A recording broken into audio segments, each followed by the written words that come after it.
brute force. If it doesn't work, you're just not using enough.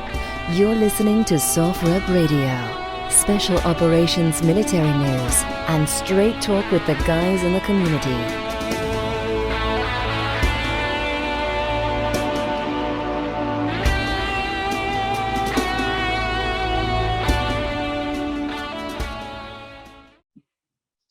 Good evening, everyone. My name is Sean Spoonts. I'm the editor-in-chief of SOFREP.com. If you're joining us this evening, you're joining Brad Thor, John David Mann, and Brandon Webb for discussion about their careers as writers and their books. If you don't know Brad Thor, he's the author of some 21 books by thrillers of international intrigue. He's won 18 best-selling New York Times awards for his writing. His latest book, Rising Tiger, will be released on July 5th. Brad was a previous member of the Department of Homeland Security's Analytic Red Cell unit, which basically came up with ideas about how terrorism could be brought in the United States. He's also a sought-after speaker to law enforcement organizations on over-the-horizon future threats and has been a keynote speaker at the National Tactical Officers Association annual conference. For his book, The Apostle, in 2008, Brad was able to embed with an unnamed Black Ops team in Afghanistan to research his characters and plot. Brad graduated cum laude from the University of Southern California, where he studied creative writing, film, and TV production. He won awards as the creator, producer, writer, and host of the critically acclaimed national public television series, Traveling Life. His latest book will be coming out, as I say, July 5th, and that is Rising Tiger.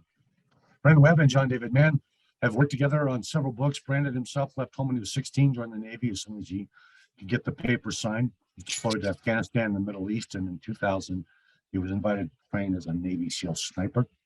Webb served with SEAL Team 3 and received multiple distinguished awards during his time in the Navy. Eventually made the decision to leave the Navy and focus on his family and his kids, business pursuits, but not before he became head instructor at the Navy SEAL Sniper School. After leaving the Navy, Brandon completed Harvard Business School Board President Management Program and forged a path to entrepreneurial success and is the publisher of SOFREP. He is also the author of a dozen books, both fiction and nonfiction. John David Mann, his writing partner, has already established himself as a prize-winning composer and concert cellist by the time he was old enough to drive a car. At 17, he and his friends founded an alternate high school which saw students win places at multiple Ivy League universities. He was placing kids in Ivy League schools while he was in high school. After graduating, he began teaching, and since then, he successfully started several companies, including 2 publishing companies. He founded Upline Journal and also held the position of editor-in-chief at Networking Time. Mann has co-authored nearly 30 books, including Brandon Webb's memoirs. He's married to Anna Mann, who also narrates his audiobooks for him. Webb and Mann together have written 7 books. Actually, I think it's more now. We've got to 9. Starting with The Red Circle in 2012, and most recently, the novel Cold Fear, which is in stores now. And it's the continuing saga of a Navy SEAL named Finn, who has a memory problem and a dark past that he's trying to reconcile. So here we are. Welcome, and it's really a pleasure to have all of you here today. So as we were talking a little bit before we started, Brad, your first book was 2002. You introduced a brand new character to the suspense thriller genre, Scott Horvath. He's a Secret Service agent, former Navy SEAL. He was on the protective detail, I guess, with the president. Your books, a lot of your books involve the executive branch and stuff. How'd you get started with this guy as an idea? You were. It's a great question. I know you studied writing, so you were basically born to be a writing star. Yeah, so I've always wanted to write thrillers. And on my honeymoon, my wife asked me, what would you regret on your deathbed never having done? And I said, writing a book and getting it published. And she said, okay, when we get home, you need to start spending 2 hours protected time every day, making that dream come true. And it's funny, I'd always loved the monument in Lucerne, Switzerland, the Lion of Lucerne. And I thought, wow, that'd be a great book title. But the Lions of Lucerne, if I ever do a book, I don't know how it's going to involve Switzerland, but that would be my title. And years later, when I was on my honeymoon, I was reading a copy of the International Herald Tribune, and there was a little intelligence brief in there, and it was about a Swiss intelligence officer, real life story, who had embezzled all this money from the Swiss army and was training his own shadow militia high in the Alps with high-tech weapons from his own private arsenal. And I said, okay, that's what I'm going to do. And I needed to put an American spin on it. And my wife was a doctor for the US freestyle ski team, and we were living in Park City.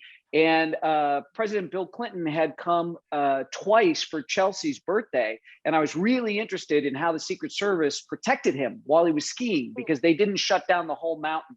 So I started putting all these ideas together, and that became my first book, The Lions of Lucerne, with Scott Horvath, a SEAL who gets recruited by the Secret Service to bolster their counterterrorism expertise at the White House. And then eventually through the books, the president says, listen, we can't keep this guy on defense. If the bad guys aren't going to play by any rules, we need a couple of people in the field that aren't going to play by Marcus of Queensberry either. And let's set them loose. And do you end up traveling to these locations you write about? Because your books are basically all over the world. You're writing about, your newest book's about China. The first one was about France. Do you get to do the in-person walkthroughs on these things for locations and stuff? So I do it as much as I can. And if I can't go in person, I want to talk to somebody who's operated there. So I want to talk to somebody in the intelligence community, somebody in the special operations community, people whose lives and livelihood depend on noticing details. Because that's what I think really helps build a strong foundation for a thriller. You got to get things right. You know, I'm a big gun guy, so nothing drives me crazier than an author that puts a safety on a Glock. It's obvious you did no research. You could have figured that out in 2 seconds. So I like to go to these locations as much as I can. Rising Tiger is deep India. I've not seen anybody do a spy thriller in a long, long time in India. 2 summers ago, the Chinese actually came over the border in the Himalayas and attacked a whole bunch of Indian soldiers. And there's one rule in this kind of lawless border region called the line of actual control: no firearms. So the Chinese made their own weapons, iron rods studded with spikes, baseball bats covered with barbed wire. And it was a really bad, like medieval style 6-hour hand-to-hand combat thing. So you've got a book out every year. Does it take you a year to write a book? How long does the process take? Yeah, it's a year. So it's seat of pants, a seat of chair. It's a lot of self-discipline, but that's the pattern that the publisher likes to have, is a new one every summer. So that's, you know, if I'm not writing one, I'm editing one, I'm publicizing one. It's just, I'm at one point on the wheel at all times. Never get off the wheel. Always on the cycle. And you talk about bringing it to television. I mean, there's like 21 of them now with the new release. You've got one that's like a sideline. It's a different book. I can't think of the name of it. You took the Athena Project about the all-female Delta team. Yeah. Right. Yeah. So we're working on something right now in Hollywood, and we got the director, we've got the showrunner, and we're putting the writers together now. So I am waiting for the studio to make the announcement. But yeah, it's, but you know what? I'll believe it when I see it. These things, we've done a ton of options in Hollywood over the years. So, you know, when I've got my bucket of popcorn and my Coke, then I'll believe that it's actually happened. You get the option, and then 9 years later, they make the movie. You know, it's hey, Brad, the interesting thing that happened to John and I was we were same process, right? But they're like, we need to swap out the protagonists. You know, Iran and Middle East is overdone, and you know, some studio executive. And I was like, that's easy. We just do China. I was like, oh no, we can't do China. China has too much money in Hollywood. I was blown away, like just how much the influence the Chinese have. Well, you know, it's funny you should mention China, because now there really is starting to be a lot of pushback. You saw Sony with the new Spider-Man movie tell the Chinese to go pound sand. They weren't going to take the Statue of Liberty out of the new Spider-Man movie, and they put the patches of Taiwan and Japan back on Tom Cruise's bomber jacket in the new Top Gun movie. Yeah. And the Tencent, that company that owns WeChat, was a financing source for the movie, but they pulled out because they thought it was too pro-American and that it was going to offend the CCP. And Hollywood, I think it's turning, Brandon. I got to be honest with you. I think it's starting to change. I think they realize it is not healthy to, you know, have guys like John Cena grovel in Mandarin because he referred to Taiwan as the first country where they were going to see the new Fast and Furious movie. Listen, it's not healthy for us to do every single entertainment product hoping to get it into China, because then we're engaging in censorship, self-censorship, hoping we get across. They only let in a few. So you know what? fuck those guys. I just think it's not. We're the most powerful nation in the world. Our values should be championed, and our entertainment product is the gold standard. So if China doesn't want it, we ought to be willing to say, you know what, we can survive without that box office. Yeah. Or let Hollywood just make movies just for the Chinese. Yeah. According to the way they like them made. So if they're all that concerned about making money, make movies the Chinese will like and show them over there. But don't take American films and chop them up. It's like they did with the Red Dawn remake, which, first of all, why would you ever touch that movie? It was perfect. MGM, yeah. And then they put China in, which is like, okay, I'd like to see that. And then they had North Koreans. Then They just took the North digitized every Koreans flag out. and you just couldn't suspend the disbelief, like North Korea invades the United States. That's an alternate universe that I couldn't get close to. But no, I think you're right. I think the weather bell will be what happens with the NBA. If the NBA ever gives China the finger, the whole thing will have changed, right? Well, that's the second I mean, not to go on a tangent, but that's the second largest market in the NBA. Like 3 million people watch Friday Night Lakers. Next morning, 10 million are watching it in Shanghai. So it's crazy. But yeah, well, there was a time when your country came before the money, which is kind of an interesting thing about all the brave people in Hollywood. It's like, it's all about the money. There's no. I also think it's a great time to be a creator, right? Creator of content, because the creators are getting more control, which is nice. And I think you're right, Brad. It's starting to kind of, the winds are changing. Mm-hmm. All right, so the next thing I wanted to know is, while I was looking, let me just check my notes because I did have a question here. Outline your plots, your characters. Do you follow full format? You say, I'm going to start with this, and then this happens, and then this happens, and that happens? Or are you more ad hoc? You just sort of go with the flow and revise and work backwards and say, oh, I got an idea, I'm going to go back to chapter 3 and write this in? Or you end up with the whole thing in your head? So I'm a real pantser. So I don't outline. I don't like to outline. I like to have the experience, I hope, writing the book that the reader's going to have reading it, where my heart's pounding. I don't know how this character is going to get out of this situation. My joke is that I paint myself into a corner almost every day in the office, and I go home and my wife can tell if it's a red wine night or a bourbon night by the expression on my face. And she always tells me, you'll figure it out tomorrow when you get back in. It's a stressful way to write, to not have an outline, but Robert Frost said, no surprise in the writer, no surprise in the reader, no joy in the writer, no joy in the reader. And I tried to outline once. My agent also represents Dan Brown, who did Da Vinci Code and everything. And Dan shared with me the outline for Da Vinci Code. And I got to see all the stuff that didn't make it into the book, just a ton of brilliant stuff that ended up on the cutting room floor. And so I tried to outline one novel, and it absolutely took the magic out of it for me to know all these things that were going to happen. So it's stressful, but that's the way I go. I have no idea what I'm going to do when I sit down every day. That's amazing. That's amazing. It all just comes alive in your head and you just start. Yeah. What's harder, the scenery, the setup, the dialogue? Where do you have the biggest difficulty in writing, you think? Boy, that's hard because it's all difficult. Dialogue used to be easy. I've become more intense about my writing as I've gone from book to book to book. My dad was a Marine. My mom was a flight attendant. My dad went to school in the GI Bill and got into, after he left the Marines, and got into real estate. And my parents grew up in the Midwest, Chicago, and they were really serious about, you treat every day on the job as if it's your first day and you give it your all because it could be your last day. And so I always want to raise the bar with my writing. I want to give that's why I'm in India with Rising Tiger, which is fascinating because of the Russia connections with New Delhi and all this stuff. But I had, with my folks always encouraging me to go harder to raise the bar. I tell people I don't work for the publisher. I work for the readers. Those are my bosses. It's because of them that I have the career that I do. So I want to give them a better product every single time I'm out of the gate. And that's hard. And that makes it so everything is hard, to be honest with you, Sean. The settings, particularly, I have not been to India. And so I did talk to people I know that were in the diplomatic corps or the IC world and had been over there and really learned some fascinating stuff about India. And I certainly wasn't going to go over during, COVID and the big Delta wave that was sweeping through India. You'd be lucky if all you got was COVID over there. I mean, guys going to India get like a raft of shots. I mean, they've got plague and things like that they deal with. So COVID would be getting out easy. So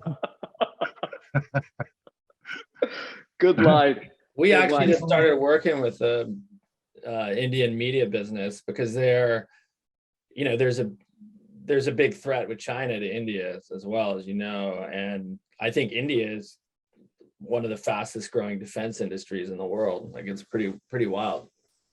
Yeah, and we want them buying our military hardware. We certainly don't want them buying it from the Russians. Yeah. And that attack that happened in the Himalayas, it's actually the night we're doing this is June 14th. The 2-year anniversary of the attack is tomorrow, June 15th. And part of India's retaliation for the attack was they pulled all the Chinese apps out of their app store in India. You've got like 1 billion 3 people over there. Everybody's got a phone. And New Delhi told Beijing, listen, you're stealing all the biometric data on our people. You're doing all this tracking stuff. And, so nobody's going to get a Chinese app anymore in India. And it really was a punch in the face to their tech sector. And it was a very clever way, I think, within a package of things that they did to retaliate. I thought that was a good one.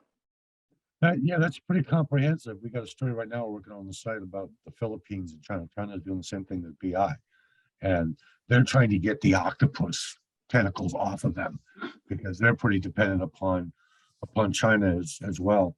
Although I got to say, with India buying weapons from Ukraine, from India buying weapons from Russia, I imagine they're going at a discount now, given what we've seen of those weapons in action in Ukraine. It's probably some of the stuff that's in the brochure turned out not to be true. And what's left? What's left? They don't have any precision guided munitions anymore. I mean, they're just dropping just huge, concrete blocks. Yeah, they're running out of stuff. Ugh. So, John and Brandon, I don't know which one of you wants to stick this question. So, we're continuing the saga of Finn that was begun in Steel Fear. Now we're in Cold Fear, continuing this journey that he is on to discover this secret and this memory issue that he's having. Why Iceland? What made you say we're going to go to Iceland with this? Yeah, I'll take that one. The first book, Steel Fear, everybody knows the first book came from an experience Brandon had on the USS Abraham Lincoln, and it was set on the Lincoln. The entire book, 400 pages, took place on the aircraft carrier, and it was so intense writing about the environment and the character, putting readers on the carrier, that the ship became like a character. It started out as just as an environment, and it became sort of a monster as we were writing it. And it was so cool, so much fun to create this character out of this environment, which for most of our readers is a foreign, alien place, something they've never experienced and is difficult to imagine. It's like the Empire State Building on its side, floating in the ocean, bottled up with 6,000 people inside for 6 months. It's mind-boggling. So, time for book 2, right? We got a 2-book deal. When we sold the book to Bandon, they said, yeah, we want 2 books. So we thought, so what do you do for book 2? What do you do for an encore? Go in a submarine? Go on an airplane? I mean, where are we going? And I remember that Brandon had told me about a trip he took to Reykjavik, and he'd been out to this place called the SOFREP Fissure, where he dove down with some guys, and he was underwater at a spot where he could touch 2 continental plates at once. The continental plate that supports the Eurasian continent, and the plate that supports the North American continent. It's the only place on the planet where you can touch 2 continents at one time. And I did a little bit of research in Iceland. I thought this would be a really cool environment. So we talked it over and thought, yeah, let's just, let's take the reader someplace they've probably never been and probably don't know a lot about, and is actually fairly bizarre and fairly unique. So it was a really, really fun place to write about. My impression of Keflavik the first time I saw it was it almost seemed like a movie set in a way. Yeah. And then the thing that stuck with me is that everybody looks like they're related to each other in that country. Yeah. They all look like cousins. Like it's 12 families that populated that whole island. Well, Yeah, they have a database. They have a Yeah. DNA database of their people. Yeah, Yeah. they they know use who's it for. They actually use it for dating, so they don't. They don't. No two-headed babies. Date Yeah. somebody. Yeah. Yeah, they don't. Date You're not somebody. wrong, Sean. You weren't Yeah. wrong about that. Well, it's so diverse. I grew up in Miami. I thought the whole country looked like that when I was a kid. So then you go to a place like Iceland, it's very homogenous, the population. And you just go, gosh, they all look like they're sisters and brothers. They all look, same similar facial features. And it's just like seeing a tribe of people that's very distinctive. But They the also Vikings, played. They also play this really, they're unique in so many ways. They play this really unique geopolitical role. And Tom Clancy wrote about it years ago, where they've been called for decades. They've been called an aircraft carrier, a stationary aircraft carrier in the midst of the North Atlantic.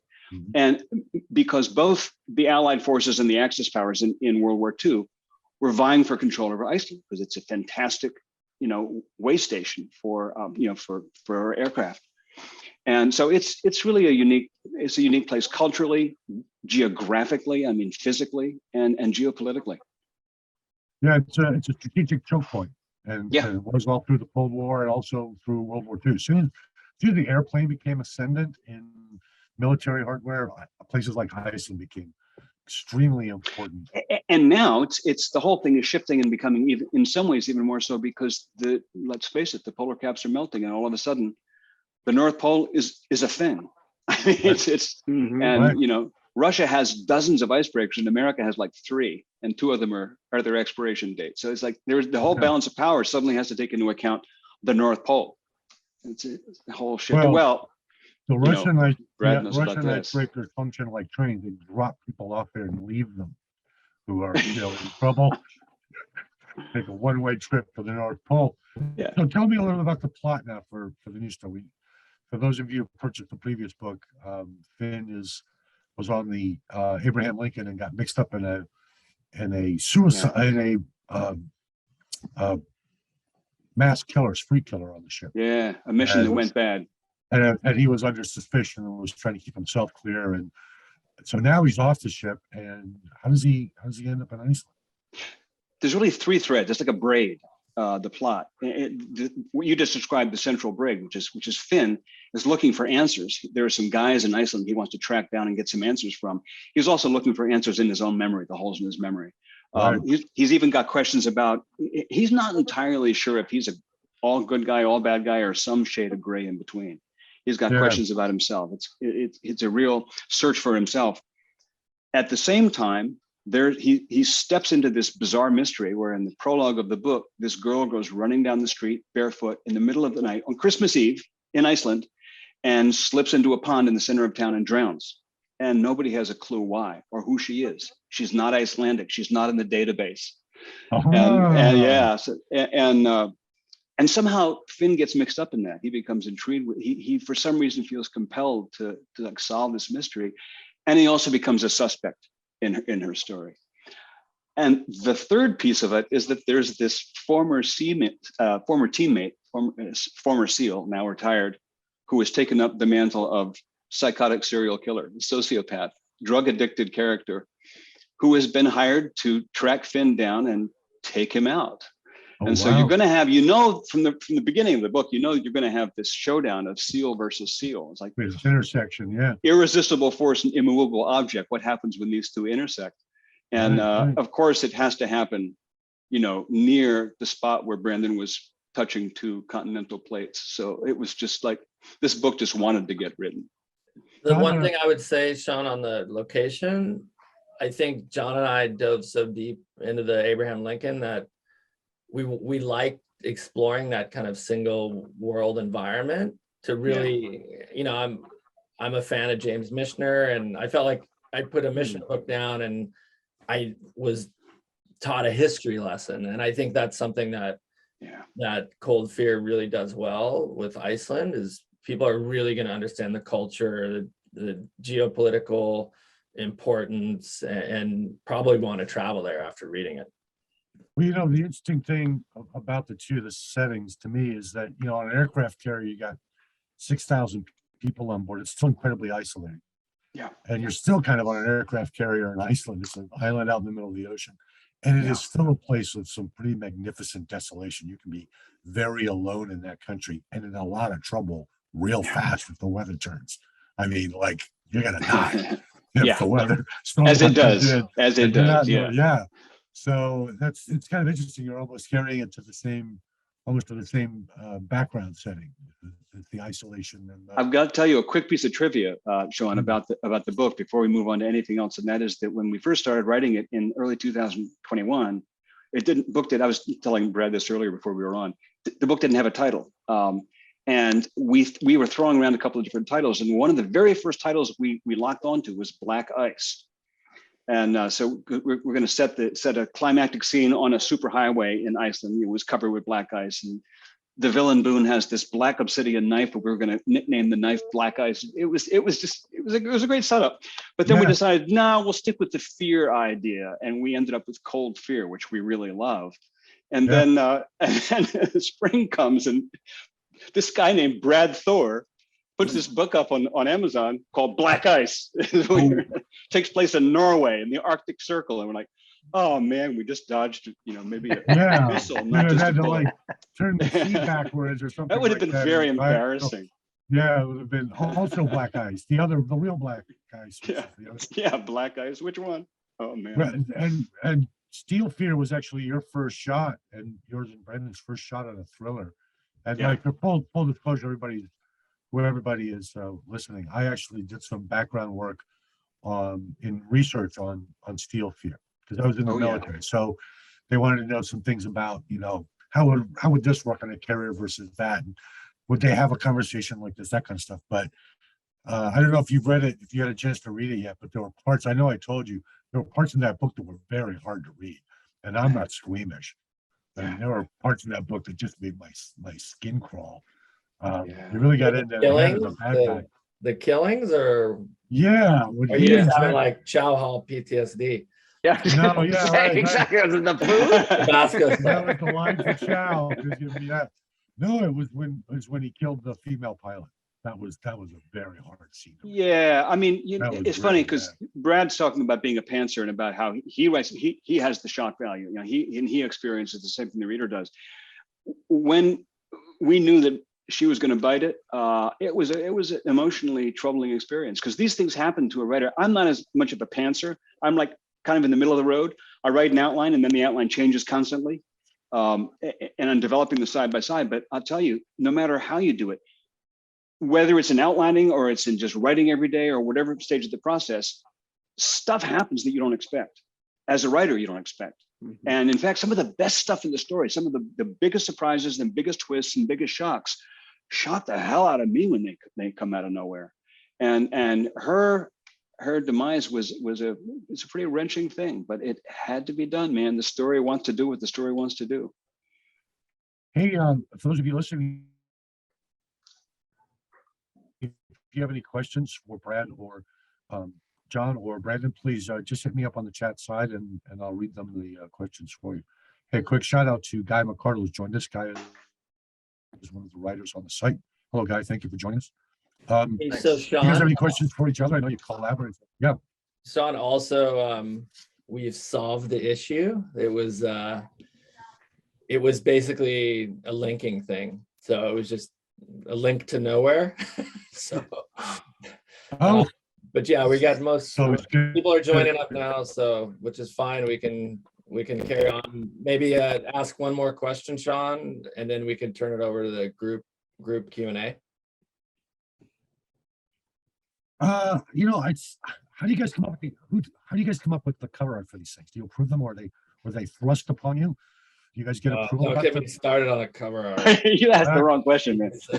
My agent. Ask Brad that question. Yeah. I'll let Brad go first, then I'll vent. Didn't know that one would be the landmine question. That was a step on the landmine. For the first year for me, it was a good byproduct of COVID and all that kind of stuff and all the Zoom things. I actually got to meet with the art director before anything got started. And so at the City Palace of Jaipur in India, there are all of these amazing doorways going in. And there's one huge set of these gorgeous, intricate brass doors. And I said, I'd really like to use those as the base and then build up from there. So for Rising Tiger, we used those brass doors. They did kind of a stencil of a tiger. And then in the tiger's head, you can actually see the real brass. You can actually touch the cover of the book and you can feel the way the doors feel and all that kind of stuff. And then they saturated it in blood red, and it was pretty cool. So this year was very, very collaborative.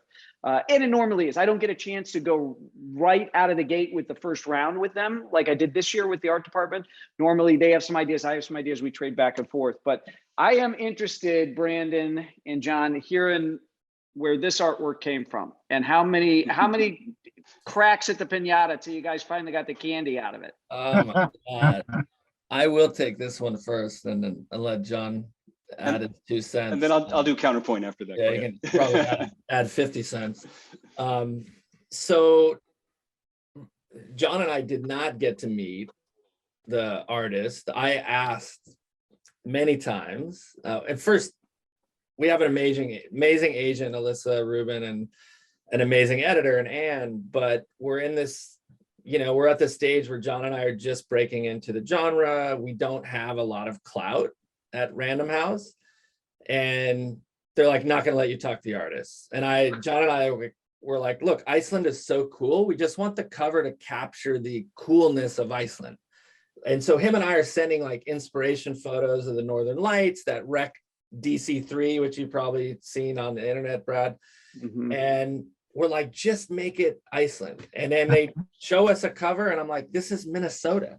This is not Iceland. And so we went round and round. I got so, I was restraining myself. Alyssa, my agent, actually had to have a meeting with the team about me and the fucking cover and what a pain in the ass Brandon is. And at the end we said, okay, at least the cover says thriller, like visually we think it says thriller, and it'll kind of capture what the book is about, but did not even come close to anything that I would have been happy with as far as Iceland, because you look at the cover, it could be Michigan or Minnesota. And then there aren't that many trees in Iceland. So I was just like, my Iceland buddies are like, hey, where the hell is that in Iceland? So it was like, the struggle was real, but at least at the end of the day, Alyssa said, she told me, she's like, look, it's a cool cover regardless. So you win some, you lose some. So my counterpoint here, my counterpoint to that is that's all real, and it also, the cover as it is, it does evoke this very dark, mysterious, it's kind of a classic thriller kind of feel to it, and it has become a little iconic just in the way it's been, that the woodsy background and this unidentified man and a little bit of blood red, and it's served a pretty cool purpose in promoting the concept of the book. What I want to add to that is, if you guys get a chance, get on the UK Amazon and look at the UK cover, because they have a different cover in the UK. And interesting fact is, Iceland is like it's described in the book like a lunchbox sandwich split in the diagonal, and it's pulling apart by an inch a year. It's a country that lives on top of volcanic fissure, right? So you see that in the UK cover. You see these two seals, these two guys, going head to head. It's an aerial shot you see from above, and you see this crack developing in the ice, which happens in the book, but it's also really iconic in terms of what it says about Iceland and its place in the world, and about the state of Finn's mind. And so I think that these guys really nailed it in terms of capturing all kinds of dimensions of a story in a single image. Not to diss the Americans, but the UK guys, really nailed that sucker. But I like both. Imagine how you got through the ice. What's that? Yeah, I just can't imagine how you got through the spell check on the Icelandic words. That language is we had a really good friend consonants in Iceland. It was, it's funny because in the final draft, just before it went into copy edit and production, after copy edit, when it was going to production, I did find one word that volcano that went off a few years ago, which I'm not going to try to pronounce. Right. Was actually missing a letter, and I noticed it. Nobody else noticed it, even the Icelandic person who read it. So we got it all. It should be all right. It should be you're safe. You're safe with the Icelandic. And there's a pronunciation guide in the back of the book, so you'll learn a little bit of Icelandic language too. Yeah, because I've looked at the place names in Iceland. I'm like, God, there's 26. Check the back of the letters there. book. It's fun. Yeah. You'll learn how to say these things. Even the Anybody Reykjavik. got any questions? Send me a text, please. And yeah, Reykjavik. Yeah, I just put it in the chat just to remind everyone to put the questions in the chat. Everyone's still suffering link shock. Oh my God. Yeah, tell me about it. I'm suffering link shock.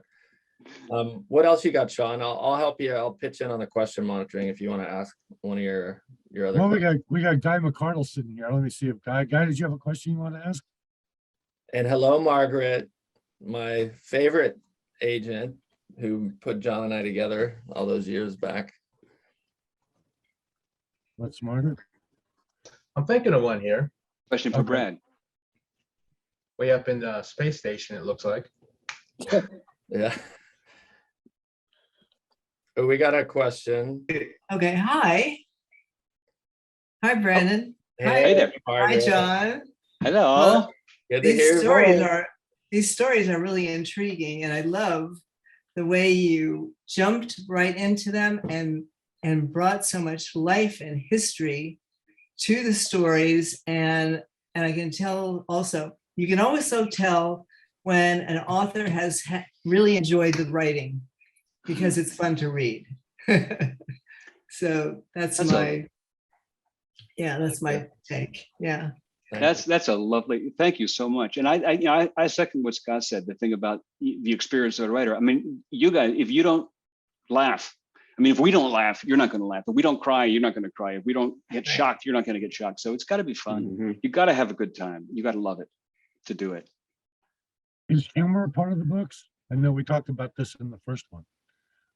It's wry, man. It's dry, and it's hovering behind, but it's, look for it. It's there. It helps sometimes after you have a really heavy scene to have some kind of a joke or gag in there to kind of bring the audience back from the, Hey, Sean, we got a question for Brad. from the spine tingling stuff. Yes, possible films. Film question. Sean, so yeah. well, actually, Is there an update? We covered it a little earlier, but let Brad go over it again. Is there an update on the possible films for Scott Horvath? For Scott Horvath. I was going to say Horvath. It's Horvath. So.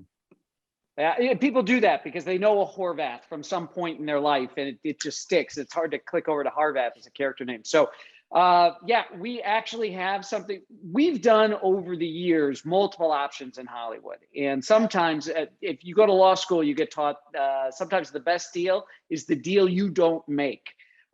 So it's been, I joke that I could write in a town filled with so many beautiful people. I think I've kissed every frog in Hollywood. We've got an absolute A+ team on this one. Like, if I told you guys just who the director was, you would lose your minds. I mean, this is like every guy's favorite and every woman who loves action movies. This director is the absolute best in the business. We've got a fantastic showrunner. We're putting together our writers now. We're going to be doing it as, well, we haven't decided. So part of the talk is, are we going to do a feature and then a season of episodes, kind of like a limited run thing, like The Night Manager, like do 6 to 8 episodes and then have a feature and kind of go back and forth like that, kind of a hybrid thing, which you're not seeing a lot of right now, but would be a really cool new way to approach this. Yeah. So we're working on that stuff now. But yeah, we have a very, very awesome project in the works right now in Hollywood. Good. Thank you for the question. Mike Farrell wants to know, Brad and everyone, if after having written, well, Brad, in your case, after writing 20 books, do you ever feel like you're going to dry up on the ideas? I think after 20, you kind of proves you have ideas all the time, don't you? So don't worry about burning out. Yeah, you do have to be careful about burning out, but I love it. This really is a dream job. So for me, the hardest part of it is deciding what to write about. And so I never put bin Laden in one of my books because I knew eventually they were going to capture him or kill him. So I call what I do faction, where you don't know where the facts end and the fiction begins. And I like to set my stuff against big geopolitical set pieces. And I want the books to be just as current and just as exciting and fresh 10 years from now as they will be, as this one will be this summer. So it's a matter of sifting through everything that's happening in the world, finding something I like, and then maybe finding an interesting way into it. And so, for instance, in Rising Tiger, this summer's book, I'm doing the United States trying to kind of put some shadow diplomats into Asia and push this idea of doing an Asian version of NATO, taking the Quad with India, Australia, Japan, and the US, and really formalizing that and making it a lot more muscular. And how might the Chinese react to that? And building a thriller around China trying to stop this big thing from happening. Very interesting. Do you have a book of the books you've written 20, is it 21 or 22 now? 22 total, yeah. You have the new one that's 22 that's coming out in the 5th. Do you have one that's sort of like your favorite, the book of your soul, the one that you like better than the other ones you've written? So the one. You know what? It's tough because I've just poured a year of my life into the new one. So Rising Tiger right now is my current favorite. I joke it's like kids, you know, which child is your favorite? And I'll normally, you know, I'll point to the oldest one and say, I know you're going to make daddy the big money. I'll be able to retire. You'll be able to take care of me in my platinum years. But it's normally either the book I've just written or the one that I'm beginning to write because I've got all this excitement and all these ideas for it. So they're all great. They all stick out. They've all been fun to do. But I think probably the most personally rewarding will always be the first one. And I'm sure that John and Brandon could attest to this, that, you know, it's a daunting thing to write a book. But once you've written that first book, you know you can do it. And you know you could do it again and again and again. So, Brandon was asking what any advice for brand new writers? If you were just starting out the business, what's the thing you should do? That was for Brad, I think, right? Yeah. Yeah. Question from Brad. Any advice for a new thriller? Read like someone who wants to embark on this. Well, the one thing Stephen King once said, and it's a great line, that you should write what you love to read. There's very few people that say, well, I'm going to go into romance because I know that's where the money is. You really should write what you love to read because that's where your passion is. That's what Stephen King says, and I agree with it. And then I extend it out and say, you've got a mini PhD. If you've been reading military thrillers or espionage fiction for your whole life, you know why you like that genre. You know why some books are your favorites and why maybe even you've got some favorite authors, but one of their books really clunked and it didn't work. And you don't want to repeat those mistakes. So you really should write what you love to read because you're an expert in that field, whether you realize it or not. And that's probably one of the best starting early writer pieces of advice I've ever heard. Yeah, I would say I agree. A good friend of mine said, I actually was having a beer with him in New York, and I was like, John, you're such a great friend. He's like, to have great friends, you got to be a great friend. And I think the same goes for writing. Like to write good, you have to read good. Right. You just have to read. And what's so cool about, like, John and I have different tastes, and it's kind of like this blend. And I think that we're kind of navigating this kind of cross genre. You know, it's not military thriller, it's not straight crime thriller. It's just this like mesh of stuff going on. But I've known you like 7 years. I don't even know what you like to read. What do you like to read? That's me. Brandon. I've known Brandon like 7 years. I know what Brandon likes. I know you read a lot, but what do you read for leisure? What's your? I mean, I'm a huge Stephen King fan. Like I read everything King writes. So I can go to those dark places. But I'm like Michener, Steinbeck, like the kind of more of the classics. But I read a lot of, you know, sci-fi as well. Like I just reread Dune, which I think finally they got the freaking movie right. The second time around. And John, I know reads a lot of. Well, you know, Robert Ludlum and John Le Carre and stuff like that. I mean, we have a whole Clancy, Ludlum, all the Bourne series. In fact, John and I are working with our production partner Ben Smith. Did all the Bourne movies with Damon. So. Yeah, I love Ludlum's great. I read the Ludlum books when I was in high school. I thought Born Identity and the Scarlatti Inheritance, and they They were great stories. I mean, they were. Yeah, I'll tell you another one that if you haven't read, Dashiell Hammett. Oh Who yeah. wrote The Maltese Falcon, The Maltese Glass Falcon. Key, and The Thin Man. The literature is just amazing. The way he sets a scene, and it's kind of a literary device, but he writes like 5 books about this detective. You never know his name until The Maltese Falcon. I would love to hear from John and Brad. I'll saying like answer that question. The Like, character's never named Brad, in any of the books until the last one. what do you read, It's a Brad? genius. Well, you've hit on lots of them that I read in the genre. So growing up, it was I would grab the books that my parents would read. They loved Ludlum and Clancy, and all those people. They're fantastic. So I grew up. I started very young with the Hardy Boys mysteries. We had all those books on a shelf in our living room, and I was probably picking up the Ludlum books and those other ones a little bit too early. But when my parents would put them down, I would grab them. And I just, Sidney Sheldon, believe it or not, who did like a lot of romancy type stuff and mystery type stuff, actually did some great international thrillers where he had a military intelligence person in one. And so there were some great things that he did there.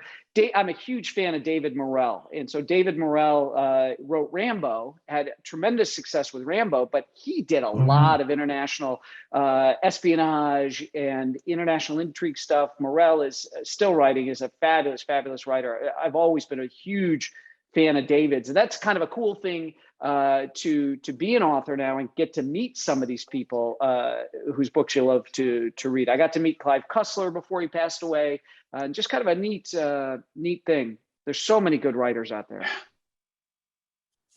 And I'll take that question and actually turn it back to the other question. Somebody asked, Brad, any advice for starting writers? And I want to throw something in on that, which is, Brad said basically read, write what you love to read.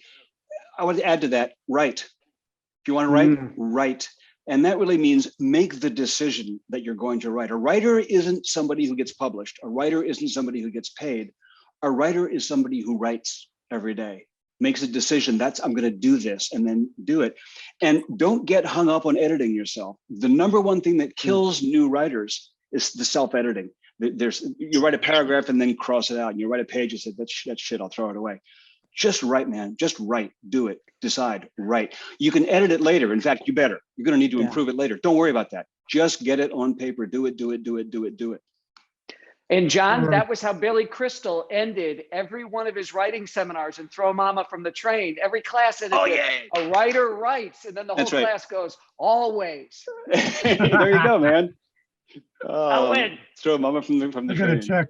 I'm gonna check after this airs. We'll get him his royalties. The night was sultry. Yeah, right. So we have about 2 minutes left. We promised we would hit at 8 because I know you guys all have other commitments. So if there's any other questions from the audience, this is your last chance. Speak now or forever hold your peace. I would also say go buy Brad's book, Rising Tiger, because the pre-sales make a big difference, especially first week. Yeah. Great Father's. And if you haven't read Cold Fear, no, this is a fit. So I blurbed their previous book, okay, which I loved. Okay, Steel Fear. You don't need to have read Steel Fear to go out and get Cold Fear. I mean, this is the second week it's out. It's a fabulous, fabulous book. And I'm, being of Scandinavian descent, I was thrilled to see Iceland as the setting and everything. It's a very, very cool book. So even if you haven't read the previous one, go get them both. But if you want to start with one, you can easily jump right in. And I think you could go back and read Steel Fear after reading this, and you're still going to get all the excitement. There's nothing that you're going to miss out on from starting with Cold Fear. Thanks, Brad. You're a scholar and gentleman. And hey, to everybody that joined late, I'll take the hit. It was a link mess up. We are recording this call. We'll put it on SOFREP.com. You can become a member of SOFREP just by giving us your email, so it doesn't cost you anything. But we would love to have Brad back on at some point when we sort out our internal tech issues. But we've also, in all fairness, Sean and the team have been just crazy covering the war in Ukraine. Our traffic has doubled this year. We're on pace to hit 4 million unique visitors by the end of the year. So we've just been a lot of stuff going on, but we'll sort out the tech issues on our side, and this will be available for anyone to watch the entire conversation later. But we know we're appreciate you doing guys showing something. up. We know we're doing something right when we get angry emails from Pravda.ru. So we know we're covering. That's Take impressive. that, Boris. That's impressive. Yeah. Well, Brad Thor, any final thoughts before we go? I just, I love what you guys do at SOFREP. It's always fun. Brandon, when we get together, John, it's neat to meet you like this. And I'm glad we had the opportunity. So thank you for inviting me, and congrats on your 1 week old new publication of Cold Fear. It's a big deal. Thank Clancy once said, anybody can write a book, but the key is, can you write a second book, a third book, a fourth book? So you guys you're doing it. So good for you. Sweet. Thanks, Brad, and enjoy reading your stuff as well, and look forward to Rising Tiger. John, we'll give you the last Thank word. Go ahead. Last word? Yep. Man, find what you love to read and read more of it. Just read that stuff, because it changes your life. You come out of a book like this a little bit of a different person. It gives you tools to engage in your life in a different way. It's not just entertainment. It's the real stuff. This is John Spoonts, editor-in-chief of SOFREP.com. I just want to thank all of you for joining us here this evening. It's been a real pleasure chatting with all of you, and for our audience listening out there in the ether. Thank you for your patronage and for your interest, and we hope we'll see you again soon. Good night for now. Interview. Thanks, guys. Thank you, guys.